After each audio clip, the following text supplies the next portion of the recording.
ശക്തമായ കാറ്റിൽ യാത്രാ ബോട്ട് ആടിയുലഞ്ഞു.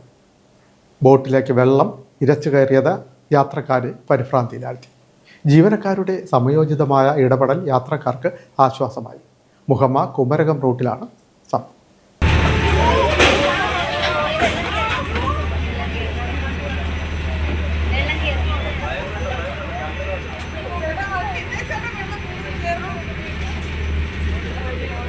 കനത്ത കാറ്റിൽ യാത്രാ ബോട്ട് ആടിയുലഞ്ഞത് യാത്രക്കാരെ പരിഭ്രാന്തിയിലാഴ്ത്തി.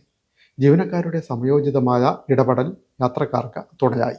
കനത്ത കാറ്റിനെ തുടർന്നുണ്ടായ ശക്തമായ ഓളങ്ങളിൽപ്പെട്ട യാത്രാ ബോട്ട് ആടിയുലഞ്ഞു. ചൊവ്വാഴ്ച വൈകിട്ട് 6-നാണ് ബോട്ട് കുമരകത്ത് നിന്ന് പുറപ്പെട്ടത്.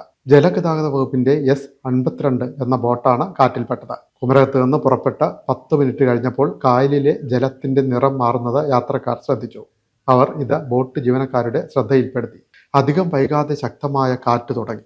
ഓളങ്ങൾ പതിവിലും കൂടുതലായി ഉയർന്നു. ബോട്ടിനുള്ളിലേക്ക് വെള്ളം ഇരച്ചു കയറാൻ തുടങ്ങി. സ്ത്രീകളും കുട്ടികളും ഉൾപ്പെടെ 25ഓളം യാത്രക്കാർ പരിഭ്രാന്തരായി. ബോട്ട് ജീവനക്കാർ ഇവരെ സമാധാനിപ്പിച്ചു. വടക്ക് ഭാഗത്തു നിന്നായിരുന്നു കാറ്റ്. അതിനാൽ കുമരകം ഭാഗത്തേക്ക് ബോട്ട് അടുപ്പിക്കാൻ വിഷമമായിരുന്നു. കായലിൽ നങ്കുരമിടാൻ ബോട്ട് ജീവനക്കാർ ശ്രമിച്ചെങ്കിലും നടന്നില്ല. പിന്നെ ബോട്ട് സുരക്ഷിതമായി കരയിലേക്ക് എത്തിക്കാനായി ശ്രമം. പൊന്നാട് ഭാഗത്ത് ബോട്ട് അടുപ്പിച്ചു. പക്ഷേ അവിടെയും ബോട്ട് കരയിൽ അടുപ്പിച്ച് കെട്ടാൻ തടസ്സമുണ്ടായി. ഇതോടെ സ്രാങ്ക് H സജി കായലിൽ ചാടി കരയിലേക്ക് നീന്തിയെത്തി കയർ തെങ്ങിൻ കുറ്റിയിൽ ബന്ധിച്ചു. ഇതോടെയാണ് യാത്രക്കാർക്ക് ആശ്വാസമായത്. 20 മിനിറ്റോളം ബോട്ട് ഇവിടെ കിടന്നു. തുടർന്ന് രാത്രി 8 മണിയോടെയാണ് മുഹമ്മ ജെട്ടിയിൽ എത്തിച്ചത്. യാത്രക്കാരെ കൂടാതെ 10 ഇരുചക്ര വാഹനങ്ങളും ബോട്ടിൽ ഉണ്ടായിരുന്നു.